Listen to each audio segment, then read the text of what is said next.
বিএনপির ভারপ্রাপ্ত চেয়ারম্যান তারেক রহমান কর্তৃক রাষ্ট্র কাঠামো মেরামতের ৩১ দফা উপলক্ষে কর্মসংস্থান বৃদ্ধি এবং জনসম্পর্ক বৃদ্ধিকরণের আজকের আলোচনা সভা এবং বিএনপির চেয়ারপারসন দেশনেত্রী বেগম খালেদা জিয়ার রোগ মুক্তি কামনায় দোয়া এবং গণ ইফতারে আজকের প্রধান অতিথি হিসেবে উপস্থিত আছেন বিএনপির জাতীয় স্থায়ী কমিটির অন্যতম সদস্য, রাজপথের পরিচিত সৈনিক, তার রক্ত রাজপথে রঞ্জিত হয়েছিল সেই ধুলাইখেল আপনারা দেখেছেন। বিএনপির চেয়ারপারসন দেশনেত্রী বেগম খালেদা জিয়ার অত্যন্ত বিশ্বস্ত একজন সাদা মনের মানুষ, সাবেক মন্ত্রী জননেতা বাবু গয়েশ্বর চন্দ্র রায় আজকের প্রধান অতিথিতে উপস্থিত আছেন।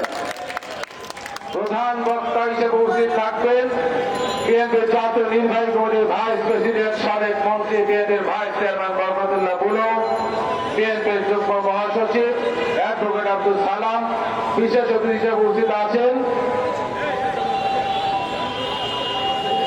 পিছন থেকে স্টেজ সেন্টার খালি করেন।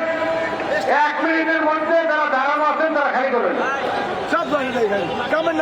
চট্টগ্রাম বিভাগীয় বিএনপির সহ সাংগঠনিক সম্পাদক এপি হারুন ভাই সহ জিয়ামঞ্চ কেন্দ্রীয় কমিটি বিপ্লবী সাধারণ সম্পাদক ফয়জুল্লাহ ইকবাল, সিনিয়র সহ সভাপতি আবিদ তালেব সহ জিয়ামঞ্চ কেন্দ্রীয় কমিটির বিভিন্ন পর্যায়ের নেতৃবৃন্দ, ঢাকা মহানগর উত্তর দক্ষিণ নেতৃবৃন্দ, ঢাকা বিভাগীয় নেতৃবৃন্দ, সকলকে আমার সংগ্রামী সালাম, বিপ্লবী অভিনন্দন। জিয়ামঞ্চ কেন্দ্রীয় কমিটির পক্ষ থেকে সকলকে শুভেচ্ছা।